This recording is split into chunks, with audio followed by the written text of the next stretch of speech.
നമസ്കാരം. നമ്മുടെ pregnancy towards late, അതായത് 9 മാസം ആകുമ്പോഴത്തേക്കിന് എല്ലാവർക്കും ഭയങ്കര ആകാംക്ഷയാണ് 9 മാസത്തെ സ്കാൻ ചെയ്യാൻ വേണ്ടിയിട്ടും അതിലുള്ള കാര്യങ്ങൾ അറിയാൻ വേണ്ടിയിട്ടും. അപ്പോൾ ഇന്ന് ഞാൻ പറയാൻ പോകുന്നത് 9 മാസത്തെ സ്കാനിനെ പറ്റിയാണ്. അതിൽ നമ്മൾ എന്തൊക്കെ നോക്കണം, എപ്പോഴാണ് ചെയ്യണത്, എപ്പോൾ ചെയ്താൽ അത് നല്ലതാണ് എന്നുള്ളതിനെ പറ്റിയാണ്. അപ്പോൾ നമ്മൾ സാധാരണ 9 മാസത്തെ സ്കാൻ ചെയ്യിപ്പിക്കുന്നത് ഒരു ആഫ്റ്റർ 34 ടു 37 വീക്സ്, ആ 34 ആഴ്ച മുതൽ 37 ആഴ്ചയ്ക്ക് ഇടയ്ക്കാണ്. ശരിക്കും 36 ആഴ്ചയാകുമ്പോഴാണ് നിങ്ങൾ 9 മാസത്തിലേക്ക് കയറുക. 9 മാസം എന്ന കണക്ക് പറയുന്നത് 36 വീക്സിലേക്ക് കയറുമ്പോഴാണ്. അപ്പോൾ യൂഷ്വലി അറൗണ്ട് ഒരു 36 ടു 37 വീക്സ് ആയിരിക്കും നമ്മൾ ആ സ്കാൻ ചെയ്യുക. അപ്പോൾ കൂടുതലും ക്ലോസർ ടു ഡെലിവറി ചെയ്ത് കഴിഞ്ഞ് കഴിഞ്ഞാൽ നമുക്ക് കൂടുതലായിട്ടും കാര്യങ്ങൾ ക്ലോസറായിട്ട് അറിയാൻ പറ്റും. അതായത് ഇപ്പോൾ ബേബിയുടെ വെയിറ്റ് എത്രയാണ് എന്നൊക്കെ ഉള്ളത്, ഒരു average baby weight at time of ഡെലിവറിയുടെ സമയത്ത് നമുക്ക് ബേബി എത്ര വെയിറ്റ് ഉണ്ടാവും എന്നൊരു ഏകദേശം ഒരു ഐഡിയ കിട്ടണം എന്നുണ്ടെങ്കിൽ നമ്മൾ കുറച്ചുകൂടെ 36, 37 ആ സമയത്ത് ചെയ്യുമ്പോഴായിരിക്കും കുറച്ചുകൂടെ അറിയുക. അറൗണ്ട് 34 വീക്സ് ചെയ്ത് കഴിഞ്ഞാൽ അത് കഴിഞ്ഞാൽ ബേബി പെട്ടെന്ന് വെയിറ്റ് കൂടാനുള്ള സാധ്യതയുണ്ട്. അപ്പം അത് കഴിഞ്ഞുണ്ടാകുന്ന വെയിറ്റ് ഗെയിൻ നമുക്ക് മെഷർ ചെയ്യാൻ പറ്റാതെ പോകും. അപ്പം അതുകൊണ്ട് തന്നെ കൂടുതലും ക്ലോസർ, അതായത് 36, 37 ആഴ്ചയൊക്കെ ആകുമ്പോഴത്തേക്കിന് ഏകദേശം ഒരു ബേബി വെയിറ്റ് ഐഡിയ നമുക്ക് അതുവഴി കിട്ടിയാൽ നമുക്ക് ഡെലിവറി സമയത്ത് ബേബി ഏകദേശം എത്ര വെയിറ്റ് ഉണ്ടാവും എന്നുള്ളൊരു അസസ്മെൻറ്റ് കിട്ടും. അപ്പോൾ എപ്പോഴാണ് ചെയ്യുന്നതെന്ന് പറഞ്ഞു. ഇനി 9 മാസത്തെ സ്കാനിനകത്ത് നിങ്ങൾ എന്തൊക്കെയാണ് നോക്കേണ്ടത്, അതാണ് മോസ്റ്റ് ഇമ്പോർട്ടൻറ്റ് തിങ്.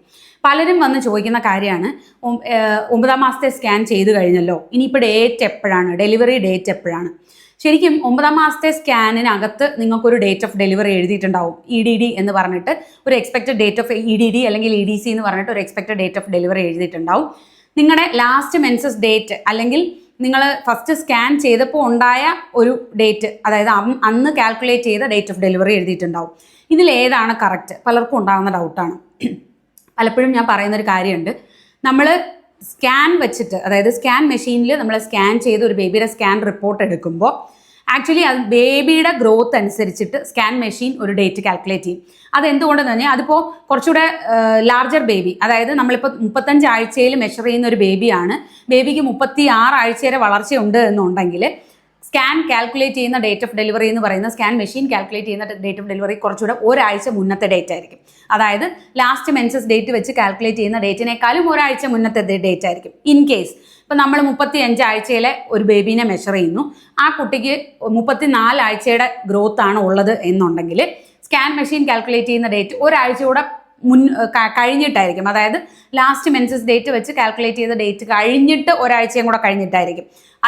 അതിൽ നിന്ന് നിങ്ങൾ മനസ്സിലാക്കേണ്ടത് ബേബിയുടെ ഗ്രോത്തിൻ്റെ ഇത് വെച്ചിട്ടാണ് സ്കാൻ മെഷീൻ അതിനകത്ത് ഡേറ്റ് കാൽക്കുലേറ്റ് ചെയ്യുക. അത് സ്കാൻ മെഷീൻ കാൽക്കുലേറ്റ് ചെയ്യുന്ന ഡേറ്റ് ആണ്. അത് വെച്ചിട്ട് നിങ്ങളുടെ ഡേറ്റ് മാറോ, ഡെലിവറി ഡേറ്റ് മാറോ ഇല്ല. പക്ഷെ മാറാം, അത് ഡെലിവറി ഡേറ്റ് അല്ല. ചിലപ്പോൾ നിങ്ങളെ നേരത്തെ ഡെലിവറി ചെയ്യിപ്പിക്കേണ്ടി വരാം. അത് 9 മാസത്തെ സ്കാനിങ്ങിൻ്റെ ഫൈൻഡിങ്സ് വെച്ചിട്ടാണ് പറയുക നമ്മൾ. അതല്ലാതെ നിങ്ങളുടെ ഡേറ്റ് ഓഫ് ഡെലിവറി എന്ന് പറയുന്നത് ലാസ്റ്റ് മെൻസസ് ഡേറ്റ് വെച്ചിട്ടോ അല്ലെങ്കിൽ ഫസ്റ്റ് സ്കാൻ വെച്ചിട്ട് ചെയ്യുന്ന കറക്റ്റ് ഡേറ്റ് ഓഫ് ഡെലിവറി വെച്ചിട്ടോ ആയിരിക്കും. അപ്പോൾ ആ സംശയം മാറി കിട്ടിയെന്ന് വിശ്വസിക്കുന്നു. ഇനി അടുത്ത് നമ്മൾ നോക്കേണ്ട കാര്യം എന്ന് പറയുന്നത് position of the baby. First നമ്മൾ നോക്കുന്ന പൊസിഷൻ ഓഫ് ദ ബേബിയാണ്. അതായത് ബേബി ഹെഡ് ഡൗൺ പൊസിഷൻ ആണോ, അങ്ങനെയാണെങ്കിൽ അതിനകത്ത് കെഫാലിക് പൊസിഷൻ എന്ന് എഴുതിയിരിക്കും. ഹെഡ് ഡൗൺ പൊസിഷനാണ് ഡെലിവറിക്ക് ഏറ്റവും ഫേവറബിൾ ആയിട്ടുള്ള പൊസിഷൻ. 9th മന്തിലെ സ്കാനിലെ പൊസിഷൻ എന്ന് പറയുന്ന മിക്കവാറും ഫസ്റ്റ് പ്രഗ്നൻസിയൊക്കെ സംബന്ധിച്ചിടത്തോളം മിക്കവാറും ആ പൊസിഷൻ തന്നെയായിരിക്കും ഡെലിവറി സമയത്ത് മെയിൻറ്റെയിൻ ചെയ്യുക. കാരണം അത് കഴിഞ്ഞാൽ ബേബിക്ക് റൊട്ടേറ്റ് ചെയ്ത് വരാനുള്ള സ്പേസ് കുറവാണ്, മിക്ക റൊട്ടേഷൻ കുറവായിരിക്കും. പക്ഷേ മൾട്ടിഗ്രാവിഡ് ആണെന്നുണ്ടെങ്കിൽ, അതായത് തേർഡ് പ്രഗ്നൻസി, ഫോർത്ത് പ്രഗ്നൻസി ഒക്കെ ആണെന്നുണ്ടെങ്കിൽ പിന്നെയും ബേബി കറങ്ങാനുള്ള സാധ്യത കൂടുതലാണ് എന്നുള്ളതാണ്. അപ്പോൾ അത് ആദ്യം പൊസിഷൻ നോക്കണം. രണ്ടാമത് നമ്മൾ നോക്കുന്നതെന്ന് പറഞ്ഞു കഴിഞ്ഞാൽ പ്ലാസെൻ്റൽ പൊസിഷൻ. പ്ലാസെൻ്റയുടെ പൊസിഷൻ എവിടെയാണ്? അതിപ്പോൾ പലരും ചോദിക്കാറുണ്ട്, ആൻറ്റീരിയർ പ്ലാസെൻ്റയാണ് അല്ലെങ്കിൽ പോസ്റ്റീരിയർ പ്ലാസെൻ്റയാണ്, അത് നോർമൽ ഡെലിവറി ആവില്ലേ? അതും നോർമൽ ഡെലിവറി ആയിട്ട് ബന്ധമൊന്നുമില്ല. പക്ഷെ നമ്മൾ നോക്കുന്നത് പ്ലാസെൻ്റൽ പൊസിഷൻ താഴെയാണോ ഇല്ലയോ എന്നുള്ളതാണ്. ഇപ്പോൾ നിയർ ടു താഴ്ഭാഗം വികസിക്കുന്നതിന് ഭാഗത്തിന് അടുത്താണ് അല്ലെങ്കിൽ പ്ലാസെൻ്റ പ്രീവി ആണ് എന്നുണ്ടെങ്കിൽ നമുക്ക് അതിനെ ഡെലിവറിക്ക് വെക്കാൻ പറ്റില്ല. നമുക്ക് നേരിട്ട് സിസേറിയൻ ചെയ്യേണ്ടി വരും, കാരണം ബ്ലീഡിങ് കൂടുതലായിരിക്കും. ഇല്ല, പ്ലാസെൻ്റൽ പൊസിഷൻ എന്ന് പറയുന്ന താഴ്ഭാഗത്ത് നിന്ന് 4 സെൻറ്റിമീറ്ററിന് മേലെയാണ് എന്നുണ്ടെങ്കിൽ നമുക്ക് അവരെ നോർമൽ ഡെലിവറിക്ക് വെക്കാം. അപ്പോൾ അതാണ് നമ്മൾ മെയിനായിട്ട് പ്ലാസെൻ്റൽ പൊസിഷൻ കൊണ്ട് ഉദ്ദേശിക്കുന്നത്. അതിനകത്ത് അപ്പർ സെഗ്മെൻറ്റ്, മിഡിൽ സെഗ്മെൻറ്റ് അങ്ങനെയൊക്കെ ആയിരിക്കും യൂഷ്വലി എഴുതിയേക്കുക. പിന്നെ ഇപ്പോൾ നോക്കുന്നത് ലൈക്കർ അഥവാ വെള്ളത്തിൻ്റെ അളവ്. 2 രീതിയിൽ ലൈക്കർ മെഷർമെൻറ്റ് എഴുതാറുണ്ട് സ്കാനിനകത്ത്. ഒന്നുകിൽ SDP എന്ന് പറഞ്ഞ് എഴുതാറുണ്ട്, അല്ലെങ്കിൽ AFI എന്ന് പറഞ്ഞ് എഴുതാറുണ്ട്. SDP ആണെന്നുണ്ടെങ്കിൽ അത് 2 മുതൽ 8 സെൻറ്റിമീറ്ററിന് ഇടയ്ക്കാണ് നോർമൽ വാല്യൂ എന്ന് പറയുന്നത്. AFI ആണ് മെഷർമെൻറ്റ് എഴുതിയിരിക്കുന്നതെങ്കിൽ അത് 8 മേലെ ആയിരിക്കണം എന്നുള്ളതാണ് നോർമൽ എന്ന് പറയുന്നത്. അപ്പോൾ 8 മേലെ എന്ന് പറഞ്ഞാൽ അപ് ടു 16 to 18 വരെ നോർമലാണ്. അത് കഴിഞ്ഞ് കഴിഞ്ഞാൽ പിന്നെ നമ്മൾ വെള്ളം കൂടുതലാണ് എന്ന് പറയും. അപ്പോൾ വെള്ളം കുറയാനുള്ള സാധ്യതയുണ്ടോ? യെസ്, വെള്ളം കുറയാനുള്ള സാധ്യതയുണ്ട്.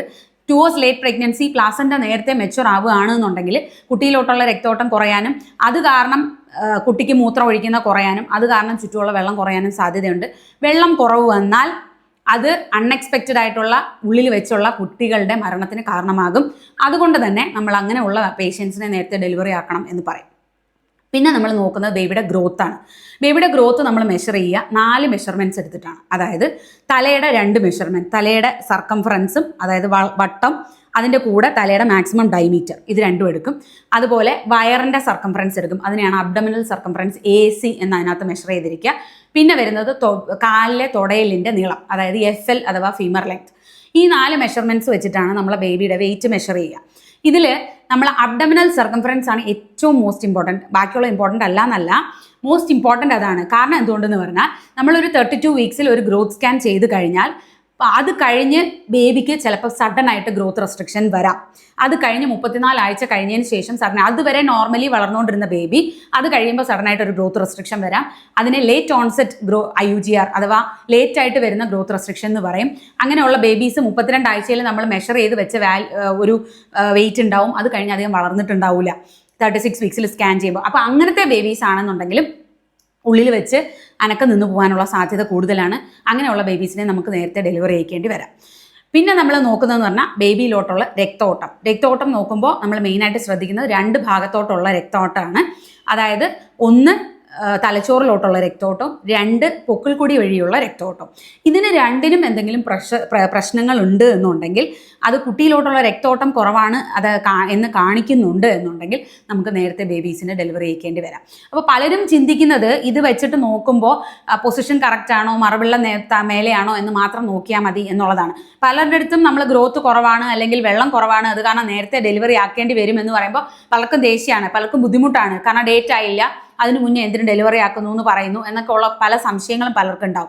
ഇതൊക്കെയാണ് നമ്മൾ 9-ാം മാസത്തെ സ്കാനിൽ നോക്കേണ്ടതും 9-ാം മാസത്തെ സ്കാനിൽ നിന്ന് നമ്മൾ മനസ്സിലാക്കിയെടുക്കേണ്ടത്. പിന്നെ വരും fetal spine towards maternal right, അതായത് കുട്ടിയുടെ സ്പൈൻ ഏത് സൈഡിലേക്ക് തിരിഞ്ഞിരിക്കുന്നു, അതിൻ്റെ ഇമ്പോർട്ടൻസ് എന്താണ്. ചിലപ്പോൾ ചില കുട്ടികളുടെ സ്പൈൻ എന്ന് പറയുന്നത് ബാക്കിലേക്കായിരിക്കും. അങ്ങനെയുള്ള ബേബീസിൻ്റെ മുഖമായിരിക്കും ഫ്രണ്ടിലോട്ടിരിക്കുക. അങ്ങനെയുള്ളവർ ഒന്നുകിൽ കൂടുതൽ സമയം എടുക്കും ഡെലിവറി ചെയ്യാൻ, ഇല്ലയെന്നുണ്ടെങ്കിൽ തന്നെ ചിലപ്പോൾ റൊട്ടേറ്റ് ചെയ്ത് ബേബിയുടെ തല റൊട്ടേറ്റ് ചെയ്ത് വരണം എന്നില്ല. അപ്പം അങ്ങനെയുള്ളവർക്ക് സിസേറിയനുള്ള ചാൻസ് കൂടുതലാണ്. അപ്പം അങ്ങനെ പല കാര്യങ്ങളും നമുക്ക് 9-ാം മാസത്തെ സ്കാനിൽ നിന്ന് മനസ്സിലാക്കും. പിന്നെ വളരെ റയർ കുറച്ച് സ്കാൻസിൽ എഴുതി കാണാറുണ്ട് പൊക്കിൾക്കൊടി ചുറ്റിയിരിക്കാറുണ്ട് കുട്ടിയുടെ കഴുത്തിന് ചുറ്റും എന്ന് പറഞ്ഞിട്ട്. അത് ആക്ച്വലി നമ്മുടെ മാനേജ്മെൻറ്റിനെ അഫക്റ്റ് ചെയ്യുമോ എന്ന് ചോദിച്ചു കഴിഞ്ഞാൽ, if it is too tight, ഭയങ്കര ടൈറ്റാണ്, 2, 3, 4, 5 പ്രാവശ്യമൊക്കെ ചുറ്റിയിട്ടുണ്ട്, അമ്മയ്ക്ക് കുട്ടിയുടെ അനക്കം കുറവേ ഫീൽ ചെയ്യുന്നുള്ളൂ എന്നുണ്ടെങ്കിൽ യെസ്, അത് ചിലപ്പോൾ അഫക്റ്റ് ചെയ്യും. നമുക്ക് നേരത്തെ എന്തെങ്കിലും തീരുമാനം എടുക്കേണ്ടി വരും. ഇല്ല എന്നുണ്ടെങ്കിൽ 1 വട്ടം 2 വട്ടം ഒക്കെ കോഡ് ചുറ്റിയിട്ടുണ്ടെങ്കിലും നോർമലായിട്ട് ഡെലിവറി ഉണ്ടാകാൻ വേറെ പ്രശ്നങ്ങളൊന്നും സാധാരണ ഉണ്ടാകാറില്ല. 5 വട്ടം കോഡ് ചുറ്റിയവർ വരെ നമുക്ക് ഡെലിവറി എടുത്തിട്ടുണ്ട്. അപ്പോൾ അത് വേറെ പ്രശ്നങ്ങൾ ഉണ്ടാകാതെ ബേബീസ് ഡെലിവറി ആവാറുണ്ട്. പക്ഷേ ടൈറ്റ് ആണ് എന്നുണ്ടെങ്കിലും അമ്മയുടെ അനക്കക്കുറവ് ഉണ്ട് എന്നുണ്ടെങ്കിലും അത് നമുക്ക് പ്രശ്നമാണ്. അപ്പോൾ എന്ത് ശ്രദ്ധിക്കണം? അമ്മ കുട്ടിയുടെ അനക്കം പ്രത്യേകിച്ച് ശ്രദ്ധിക്കുക എന്നുള്ളതാണ്. അപ്പോൾ 9-ാം മാസത്തെ സ്കാനിൽ എന്തൊക്കെയാണ് നമ്മൾ നോക്കുക, എന്തൊക്കെയാണ് ഇമ്പോർട്ടൻ്റ്, എന്താണ് ഡേറ്റ്, അതിൽ വരുന്ന ഡേറ്റുമായിട്ട് ഇമ്പോർട്ടൻസ് ഉണ്ടോ എന്നൊക്കെ ഉള്ളത് നിങ്ങൾക്ക് മനസ്സിലായി എന്ന് വിശ്വസിക്കുന്നു. നന്ദി, നമസ്കാരം. ഓൺ ആൻ ആവറേജ് അറൗണ്ട് ഒരു 3.2 kg ബേബിയൊക്കെ ആണെങ്കിൽ നമുക്ക് ഈസി ആയിട്ട് ഡെലിവറി ചെയ്യാം. പ്രത്യേകിച്ച് ഫസ്റ്റ് പ്രഗ്നൻസി ഒക്കെ ആണെങ്കിൽ 3.2 ഒക്കെ ലെസ് നിന്ന് കഴിഞ്ഞാൽ ഈസി ആയിട്ട് ഡെലിവറി ചെയ്യാൻ പറ്റുന്ന ബേബീസ് ആയിരിക്കും അമ്മയുടെ പെൽവിസ് വെച്ച് നോക്കുമ്പോൾ.